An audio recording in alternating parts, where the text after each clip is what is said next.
নমস্কার, আমি পিন্টু ভৌমিক। আজকে আমি কয়েকটা বিষয় নিয়ে আলোচনা করব।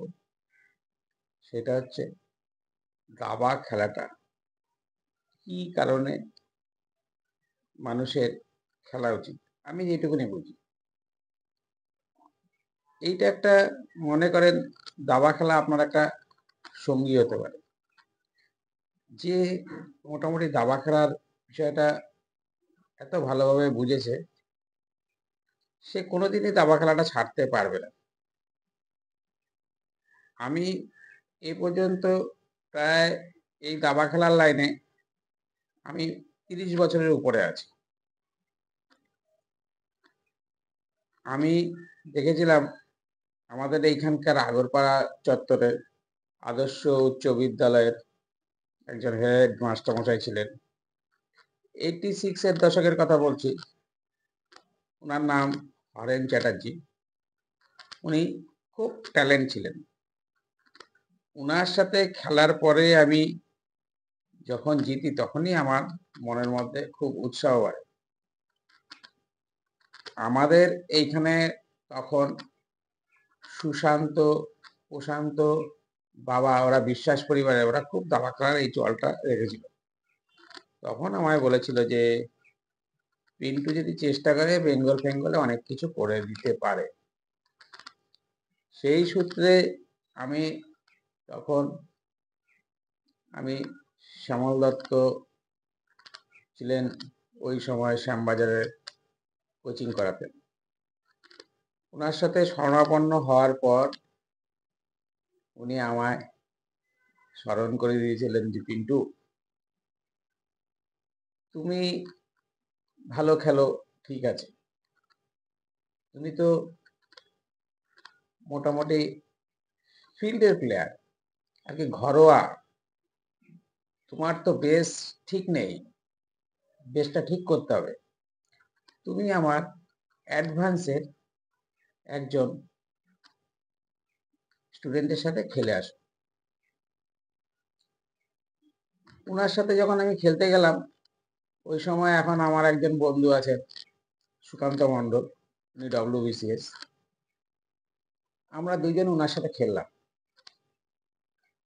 খেলার পর মোটামুটি ৪৫ মিনিট পরে আমরা দুজনেই হেরে গেলাম। তখন উনি আমায় বলল যে খেলাটা খেললে হবে না, আগে জানতে হবে থিওরি বেসটা কি, সেইটা আগে জানতে হবে। তখন আগে বলছে এক গুটি দুবার চালা যাবে না। তার মানে তুমি প্রত্যেক কয়টা গুটি যদি এক এক করে যদি চালাও তাহলে তোমার স্পেসটা বাড়বে। সেই ক্ষেত্রে তোমায় স্ট্রং অ্যাটাক করতে হবে। আমরা সাধারণ যারা খেলোয়াড় একটা পিস নিয়ে উঁচুর থেকে চালতে চালতে যতক্ষণ খাওয়া শেষ হয়ে গেল তখন আবার আরেকটা পিস। এইবার এত কিছু বলার পেছনে আমার সর্বোচ্চ ভালো লাগে মিখাইল তাও। উনি 82 ইয়ার্স পর্যন্ত উনি চেস খেলেছেন। উনি মনে হয় আমার মনে হয় উনি মরার 6 মাস আগে পর্যন্ত উনি টুর্নামেন্ট খেলেছেন। উনি হচ্ছে আমার দেখা সবচেয়ে বেশি বয়সী। ওনার রেটিংও খুব হাই ছিল। ববি ফিশার, তাল এরাও খেলেছে। আমাদের কার কবে উপর থেকে ডাক আসবে আমরা কেউই জানি না। কখনো আমি গত হতে পারি, কখনো আমার বউ গত হতে পারে, যে কেউই। দাবা খেলাটা হচ্ছে যে উনি যদি মনে করে যে যে খেলতে খেলতে একটু যখন আনন্দ পাওয়া যায়, সেইখান থেকে যদি আমি কম্পিটিশনে যাই, যদি কিছু আর্ন হয়, সেই ক্ষেত্রে অসুবিধাটা কোথায়? অসুবিধা নেই। এমন একটা সময় আসতেই পারে কেউ হয়তো শিখে শিখে অনেকটা উঁচু জায়গায় যায়। আমাদের মধ্যে এমনও আমি দেখেছি আমাদের কত লোক ভালো পারফর্ম করে ২০০০ এর উপরে রেটিং করতে পেরেছে। আমরা কর্মসূত্রে এবং ফ্যামিলি নিয়ে সেই ক্ষেত্রে অতটা আগাতে পারিনি, কিন্তু খেলাটা চেষ্টা করেছি ধরে রাখার জন্য। মন থেকে আনন্দ পাওয়া যায়, অনেক বেশি উৎসাহ লাগে যে খেলাটা খেললে বেশ ভালো লাগে। এখন সব সময় বন্ধু-বান্ধব পাওয়া যায় না, তাই এখন আমরা অনলাইনে খেলি।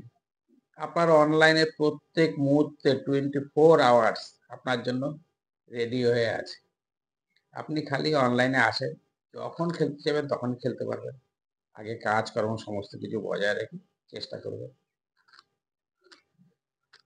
যাই হোক, আপনি যদি chess.com এ একটা অ্যাপস ডাউনলোড করেন, আপনি সারা জীবন খেলতে পারবেন।